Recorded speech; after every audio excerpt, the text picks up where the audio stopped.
नमस्ते। मीडिया को लेकर के पूरे देश में हलचल मची हुई है। आप भी जान गए होंगे अब तक कि इंडिया गठबंधन ने 14 एंकरों के शो का बहिष्कार करने का निर्णय लिया। उनके नाम सार्वजनिक कर दिए। खूब बहस शुरू हो गई। जैसे अच्छा है ना कि उन्होंने नाम इंडिया रख दिया अपने गठबंधन का। तो पहली जीत तो यही हो गई कि उसके बाद बहस इस बात पर होने लगी, ये ईस्ट इंडिया, ये वो नाम बदल दें, देश का नाम बदल दें। तो बहस तो अपने ग्राउंड पर ले आने में विपक्ष कामयाब होता जा रहा है। विपक्ष की सियासी चालें फिलहाल जिस बिसात पर चल रही हैं, यह बिल्कुल सटीक लग रही है। नाम रखना, गठबंधन का नाम, और दूसरा ये कि मीडिया के 14 एंकरों का बहिष्कार। अब डिबेट कम से कम इस पे हो रही है ना कि बहिष्कार क्यों हुआ। इस पर इंडिया गठबंधन को अपना पक्ष रखने का मौका मिल रहा है कि हमने आपका बहिष्कार इसलिए किया क्योंकि आप देश को नफरत की आग में झोंक रहे हैं।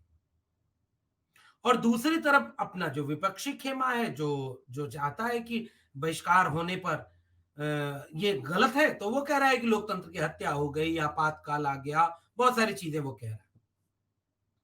लेकिन बहस के केंद्र में मीडिया आ गई है। ये सबसे शानदार है। और आज की बातचीत में हम यही करने वाले हैं कि अगर हम चाहते हैं, हमें इस राष्ट्र से मोहब्बत है, हम एक अच्छा, सुंदर, खूबसूरत, मोहब्बत और प्यार भरा राष्ट्र बनाना चाहते हैं, तो ये नेताओं की बहस एक तरफ चलने दीजिए। आइए हम और आप थोड़ा एक दूसरे मुद्दे पर बहस करें कि अगर मीडिया पर बहस हो रही है, तो ये मीडिया के एंकरों को बैन लगाने के साथ और कौन से ऐसे काम विपक्षी खेमे को करना होगा जिससे कि एक बेहतर, सार्थक और राष्ट्र हित वाली मीडिया खड़ी की जा सके। मेरी बातचीत आज की इस विषय पर होने वाली। मैं कुछ आंकड़े आपको दिखाऊंगा कि असल में भारतीय मीडिया कैसे चल रहा है, कितनी डाइवर्सिटी उसमें है, किस मुद्दे पर बात करती है, कितना वो अपना काम कर रही है। इस सारी चीजों को लेकर के हम बातचीत करेंगे। और हम आज की बातचीत का मकसद ये रखेंगे कि भाई बेहतर मीडिया बनाया कैसे जाए। अब आइए पॉइंट नंबर 1, हम आप कैसे किसी व्यक्ति को परखते हैं। हम कुछ पैमाने रखते हैं। कोई व्यक्ति अच्छा व्यक्ति है या नहीं, इसको हम शक्ल देख करके या जाति देख करके तो नहीं पहचानते। लेकिन इस देश में जैसे आप चुनते हैं कि अच्छा, सड़क पर जा रहे थे, आप, झगड़ा हुआ, 4 लोग आप साथ में थे, चौथे ने कहा बढ़िया हो रहा है, पीटो उसको। और तीसरे ने कहा अरे यार छोड़ो ना, हमसे इससे क्या मतलब, जो हो रहा है होने दो। दूसरे ने कहा बड़ा बुरा हो रहा है उसके साथ, लेकिन छोड़ो, अब हम उसमें क्या फंसे, हमको तो बहुत जरूरी काम से जाना है, लेकिन हो गलत रहा है। और पहला बोला दौड़ कर चलो और उसे रोको क्योंकि ये गलत हो रहा है, और वो बीच में खड़ा हो गया। फिर आप देखते हैं कि 4 लोग 4 अलग ख्याल के हैं। वैसे ही हमने मीडिया हाउसेस को ये तय किया, नापा, देश में हिंदू मुस्लिम पे मुद्दे पर बहस होनी है, कौन कर रहा है, ये कर रहे हैं। कैसे कर रहे हैं, मुसलमानों को खतरा बता रहे हैं देश के लिए। सनातन पर बहस हो रही है, कौन कर रहा है, 4 बाबा, 4 भाजपा के प्रवक्ता या उसके हितैषी, और एंकर। और एंकर बहस शुरू कैसे कर रहा है, मैं गर्व से कहता हूं कि मैं सनातनी हूं। कल्पना करिए, एक केस स्टडी आपके सामने रख रहा हूं। उस एंकर की जगह एक आदिवासी एंकर बैठा होता, उस एंकर की जगह एक दलित एंकर बैठा होता, उस एंकर की जगह एक पसमानदा मुसलमान बैठा होता, उस एंकर की जगह एक कोई ओबीसी बैठा होता, किसान बैठा होता, तो उसकी भाषा में ये कतई नहीं आता कि मैं गर्व से कहता हूं मैं हिंदू हूं, मैं सनातनी हूं, और ये सारे लोग सनातन विरोधी, धर्म विरोधी हैं, सबको आग में लगा दो, सबको खत्म कर दो। और देखो, फिर मोदी की एक क्लिप चलाता, फिर संबित पात्रा का बयान सुनाता, फिर दूसरे खेमे को विलेन, अपराधी घोषित कर देता। अब आप मतलब समझ पा रहे हैं मैं क्या कहना चाह रहा हूं? आपके मीडिया में डाइवर्सिटी नहीं है। इस देश की मीडिया थोड़े से लोगों के जरिए चलाई जा रही है और 90% अपर कास्ट के लोग हैं। और अपर कास्ट के लोगों में बहुत थोड़े से लोग ऐसे होते हैं जो अपनी जाति से ऊपर उठ पाते हैं। जैसे ऐसे तो कह सकते हैं आपकी हर व्यक्ति जातिवादी है, एक दलित, एक पिछड़ा, एक आदिवासी, एक सवर्ण, सब में जाति को लेकर के एक धारणा होगी। जो अपनी जाति से ऊपर उठ करके एक बेहतर संवैधानिक लोकतांत्रिक मूल्य को सोचेगा वो एक बेहतर इंसान होगा।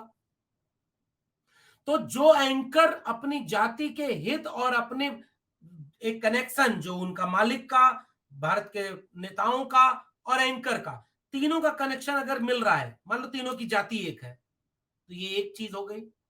तीनों का विचार एक हो गया तो ये दूसरी चीज हो गई। एक तो करेला, दूजे नीम चढ़ा। इसलिए इसे आप ब्रेक कहां से कर सकते हैं? अब 14 एंकरों की सूची देखिए ना, वो 14 के 14 कौन लोग हैं? उसमें एक भी आदिवासी नहीं है। इन 14 लोगों में एक भी दलित नहीं है, शायद पिछड़ा भी नहीं कोई है, मुसलमान भी कोई नहीं है। ऐसा क्यों है भाई? एक तो यहां से एंगल पकड़िएगा। अब मैं एक आंकड़ा आपके सामने रखना चाह रहा हूं, इस आंकड़े को जरा गौर से समझिएगा। यह आंकड़ा है न्यूज लॉन्ड्री और ऑक्सफैम इंडिया। ऑक्सफैम इंडिया ने जो सर्वे किया उससे जो आंकड़ा सामने आया वो आंकड़ा आपकी स्क्रीन पर दिखाऊंगा। Oxfam India news laundry report says 90% leadership position in Indian media are occupied by upper caste groups with not even a single Dalit or Adivasi headline heading Indian mainstream media। Oxfam India ने 2012 में 14 अक्टूबर 2022 को एक report जारी की जिसका शीर्षक था who tells our stories matter, यानी हमारी कहानी कौन कह रहा है इससे भी फर्क पड़ता है। और इस पूरी रिपोर्ट को देखिए, ये रिपोर्ट कहती है कि इस बात से फर्क पड़ता है कि मीडिया हाउसेस किन के हैं। इस बात से फर्क पड़ता है कि टीवी पर बैठकर डिबेट करने वाले एंकर किस तबके से आते हैं। इस बात से फर्क पड़ता है कि क्यों इन एंकरों के चलते किसान, मजदूर, नौजवान की खबरें मीडिया में नहीं है। इस बात से फर्क पड़ता है कि मीडिया सत्ता की दलाली करने में क्यों खड़ा है और हमारे मुद्दे पर क्यों बात नहीं करता। ऑक्सफैम इंडिया की रिपोर्ट कहती है कि 218 जो लीडरशिप पोजीशन है TV media, print media, digital media outlets की, उसमें 191 पर केवल और केवल अपर कास्ट के लोग हैं। वो रिपोर्ट ये कहती है कि 56 एंड 67% एंकर अंग्रेजी और हिंदी प्राइम टाइम शो के वो अपर कास्ट है। None of the channels had any SC/ST anchor for hosting debate। Oxfam India की रिपोर्ट कर रही है कि कोई डिबेट करने के लिए एंकर ही नहीं है SC/ST ओबीसी का, एक आध ओबीसी यहां पुआत के लिए। तो अपर कास्ट में मेजॉरिटी किसकी है? मेजॉरिटी उसकी है जो खुद को सनातनी और भाजपाई कह रहा है प्रकारांतर से। एक आध % ऐसे अपर कास्ट के लोग होंगे जो राहुल सांकृत्यायन की तरह होते हैं, जो भगत सिंह की तरह होते हैं, जो अपनी जाति से ऊपर उठ करके संविधान पर बात करते हैं, न्यूट्रल होकर के बात करते हैं, जो जो देश के हित में बात करते हैं, किसी पार्टी के हित में, किसी नेता के हित में बात नहीं करते। और ये इस देश की मीडिया के रिफॉर्म के लिए सबसे जरूरी मसला है। कल्पना करिए कि हिंदू मुस्लिम का बाइनरी देख करके अगर मीडिया हाउसेस कह दें कि रोज आपको इस पर बात करनी है, और वहां दलित बैठा होगा ना तो एक लाइन जरूर उसमें जोड़ देगा हिंदू मुस्लिम के साथ।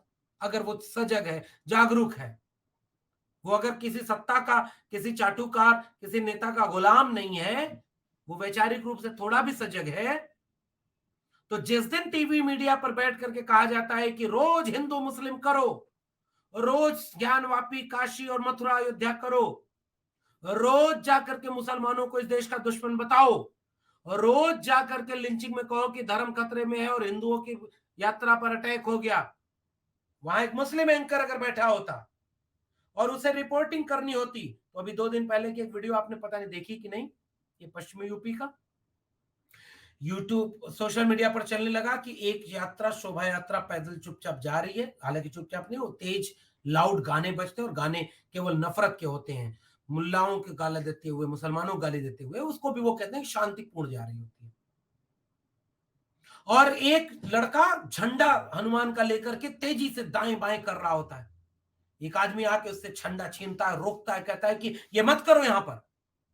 तो ऊपर ट्विटर पर क्या चला कि देखो मुसलमानों की बस्ती से जाते हुए हम झंडा भी नहीं फहरा सकते और शांतिपूर्ण जाते हुए जुलूस पर कैसे ये हमला हो रहा है। फैक्ट चेकर जुबैर ने जब फैक्ट चेक करके दिखाया कि वो जो झंडा छीन रहा था और नौजवानों को रोक रहा था, वो खुद हिंदू था और वो सरपंच था उस गांव का। सरपंच ने कहा कि यार ये मुसलमानों का इलाका है, चुपचाप हम अपना काम कर रहे हैं, तुम चिढ़ाने के लिए ये काम क्यों करने लगे? आप मुसलमानों के खिलाफ क्यों बोल रहे हैं? आप ये झंडा दिखाकर उन्हें चिढ़ा क्यों रहे हैं? और झंडा छीनता है। और सोशल मीडिया और बाकी जगह पर क्या खबर चली, देखो मुसलमानों के बीच से जा रहा था यात्रा तो झंडा छीन लिया। लेकिन टीवी पर बैठकर एंकर ने कहा कि आप देखिए ये नया भारत बन रहा है, इसमें अब हिंदू अपनी यात्रा भी नहीं निकाल सकता। अब कल्पना करिए इसी डिबेट को एक मुसलमान एंकर करता तो उसकी भाषा क्या होती। हाथरस की बेटी पर डिबेट, बहुत अच्छी अच्छी डिबेट इस देश के secular progressive democratic upper caste के एंकरों ने किया है। आप जिस प्लेटफॉर्म 4 PM पर देख रहे हैं, इसके ऑनर संजय शर्मा है और वो खुद एक सनातनी खुद को कहते हैं, ब्राह्मण है। लेकिन आप संजय शर्मा का काम देखिए, संजय शर्मा लगातार किसानों पर रिपोर्टिंग करवाते हैं। डिबेट होगी तो बेरोजगारी पर होगी, डिबेट होगी तो जाति जनगणना पर होगी, डिबेट होगी तो देश का नुकसान किन मुद्दों पर हो रहा है उस पर होगी, डिबेट होगी तो भ्रष्टाचार पर होगी, डिबेट होगी तो कैसे इस देश को बचाया जाए इस पर होगी, डिबेट होगी तो देश की इज्जत कैसे बढ़े इस पर होगी, डिबेट होगी तो गरीब किसान मजदूर के मुद्दे पर होगी, डिबेट होगी तो जातिवाद कैसे बढ़ रहा है इस पर होगी। और मैं इस डिबेट में शामिल रहा हूं। तो काम ऐसा दिखता है कि वो कई बार अपनी जाति से ऊपर उठ जाते हैं लोग, लेकिन ऐसे लोग बहुत थोड़े हैं। हमें उनका साथ देना है। हमें एक राहुल सांकृत्यायन चाहिए जो तुम्हारी क्षय लिखता है, जो कबीर के साथ खड़ा होगा। इसलिए अगर आप मीडिया हाउसेस को डाइवर्स नहीं करेंगे तो आपका मीडिया नफरती बना रहेगा। आज की बातचीत का मेरा मूल मकसद यह है। अब मैं 2 डेटा पढ़ रहा हूं।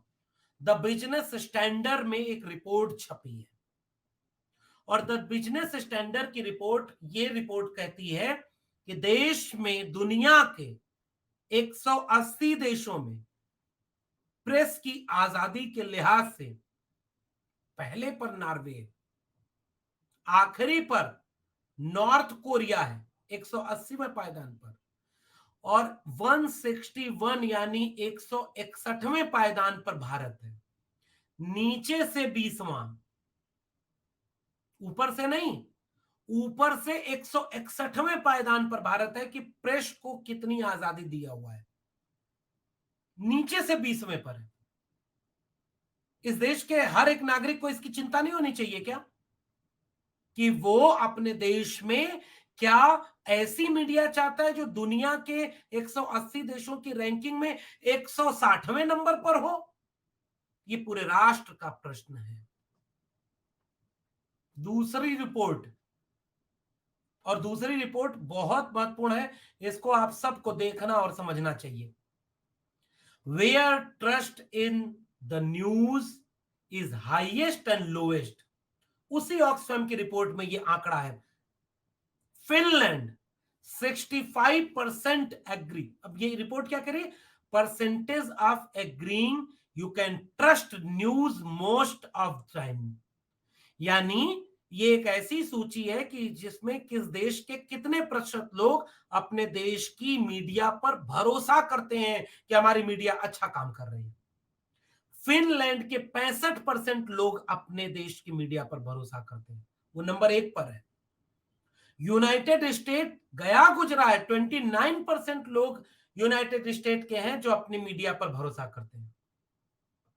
और भारत, इंडिया, विश्व गुरु आर्यावर्ते जम्बूद्वीपे भारत खंडे, यहां के मोदी जी की बेइज्जती करने वाला अभी दृश्य 2 दिन 3 दिन नहीं हुआ कि G20 में अगर अमेरिका के राष्ट्रपति को प्रेस कॉन्फ्रेंस नहीं करने दिया तो वियतनाम जाके जो बाइडेन ने कह दिया कि मैं नरेंद्र मोदी से मानवाधिकार की सुरक्षा और स्वतंत्र प्रेस के मुद्दे पर बात करके आया हूं। चिढ़ा दिया जो बाइडेन ने। हमारे यहां की मीडिया इतनी आजाद है कि देश का प्रधानमंत्री कोई प्रेस कॉन्फ्रेंस ही नहीं करता है, एक अपवाद को छोड़ दे तो। और वो अपवाद जब वहां प्रेस कॉन्फ्रेंस किया गया और पता चला कि एक जब अपनी बात बोलनी थी तो मन की बात बोल दी गई और सारे सवालों का जवाब अमित शाह ने दिया। बात समझ रहे? वह देश अपने यहां कितने परसेंट लोग मानते हैं कि उसके देश की मीडिया की भरोसा है उसके ऊपर? 38%, यानी भारत के केवल 38% लोग अपने देश की मीडिया के ऊपर भरोसा करते हैं। ये तो आपकी स्थिति है और इसलिए मैं डाइवर्सिटी का सवाल आपकी मीडिया पर उठाकर ले आया हूं। अब विपक्षी दलों के गठबंधन को और क्या करना चाहिए? अब विपक्षी दलों के गठबंधन के लोगों ने जो 14 एंकर का बहिष्कार किया है, मेरा सुझाव है कि इसके आगे उन्हें कुछ काम और करना चाहिए। सुझाव नंबर 1, भाई ये सूची छोटी है, केवल 14 नहीं, अभी 40 और एंकर हैं जिनको इसमें शामिल करो, इनके चैनल पे बहिष्कार करो। सुझाव नंबर 2, केवल एंकर दोषी नहीं होता, मालिक क्या कर रहे हैं, मालिक क्या करते हैं। और मालिकों को आपकी सरकारें अगर अनुदान दे रही हैं, विज्ञापन दे रही हैं, तो दोनों साथ नहीं होगा। एक संग नहीं होई भुआलू और हंसप ठठाए फुलाई गालू। विज्ञापन रोकिए जो नफरत फैला रहा है। सुझाव नंबर 3, आप जब सरकार में आएंगे तो ये शर्त रखिए इस देश के सामने कि जिस समय देश का एक भी एंकर SC ST नहीं है, हम आएंगे तो ऐसे प्रावधान करेंगे कि इस देश के मीडिया हाउसेस में OBC SC ST पसमानदा लोग भी डेस्क पर बैठे, डिसीजन मेकिंग में। ये इस राष्ट्र से प्यार करने वाले हर एक नागरिक की चिंता होनी चाहिए। आप ये सोचिए ना कि आपके देश के बड़े बड़े न्यूज हाउसेस में कोई शेड्यूल कास्ट शेड्यूल ट्राइब नहीं है। और मैं गया हूं इस देश के आदिवासियों के बड़े बड़े कार्यक्रम, छत्तीसगढ़, झारखंड और तमाम जगहों पर होते हैं, राजस्थान, मध्य प्रदेश। अभी एक कार्यक्रम से आया हूं, लाखों की तादाद में रैली, और एक खबर कोई नहीं छापा क्योंकि आदिवासी उस मीडिया में है ही नहीं। और अगर एक आदिवासी होता तो अपनी खबर दिखाता कि भाई हम भी इस देश के नागरिक हैं और हम अगर ये काम कर रहे हैं तो हमारी बात मीडिया में क्यों नहीं होगी। किसानों को आतंकवादी और छात्रों को अर्बन नक्सल, प्रोफेसर को जेल में, मीडिया ने कहां खबर दिखाई। उमर खालिद जेल में, मीडिया कितना डिबेट करता है। प्रोफेसर हैनी बाबू जेल में, किसको चिंता है। किसानों ने आंदोलन किया, आतंकवादी कहा। आदिवासी आंदोलन कर रहे हैं, आप तो कुछ कह ही नहीं रहे, उनको एक्सक्लूड किए हुए। दलितों पर अन्य अत्याचार, कोई बोलने वाला नहीं मेन स्ट्रीम मीडिया में। जाति जनगणना होनी चाहिए कि नहीं, बीजेपी क्यों नहीं कराना चाहती, इस पर कोई पूछने वाला नहीं। इसलिए क्योंकि मीडिया में डाइवर्सिटी नहीं है। इसलिए विपक्षी गठबंधन को मेरा सुझाव कि आपकी सरकार अगर बने तो आप मीडिया की डाइवर्सिटी को लागू करेंगे। अमेरिका अपने हर एक पब्लिक सेक्टर की डाइवर्सिटी का इंडेक्स हर साल जारी करता है। अगर राष्ट्र में आबादी सबकी है तो राष्ट्र में नुमाइंदगी भी सबकी होनी चाहिए। आप इस देश की 50% से ज्यादा आबादी को बाहर करके कोई भी अगर चीज चला रहे हैं तो वो राष्ट्र की चीज नहीं है। इसलिए विपक्षी गठबंधन के लोगों को मेरा सुझाव है, फंडिंग रोको, एंकरों में और नाम शामिल करो, और जब आपकी सरकार आए तो न्यूट्रल, संविधान से प्यार करने वाले SC ST OBC upper caste लोगों को, पसमानदा लोगों को बड़ी बड़ी ओहदे पर बिठाइए, जिनके जहन में संविधान हो, दिल में भारत के मोहब्बत हो, वो एक बेहतर भारत बनाएंगे। वरना ये नफरत का व्यापार सब कुछ लील लेगा। इसलिए थोड़ी और ठोस रणनीति बनानी होगी, तब हम एक अच्छी मीडिया, एक बेहतर मीडिया बना पाएंगे जो देश को बेहतर बनाने की कोशिश करेगा। वरना आग में सब जल रहा है, बचाइए इससे पहले कि बचाने की हालात ही खत्म हो जाए। आपको ये बातचीत कैसी लगी नीचे कमेंट बॉक्स में जरूर बताइएगा। फिर मिलते हैं 4 PM के इस शानदार प्लेटफॉर्म पर। तब तक के लिए बहुत बहुत धन्यवाद।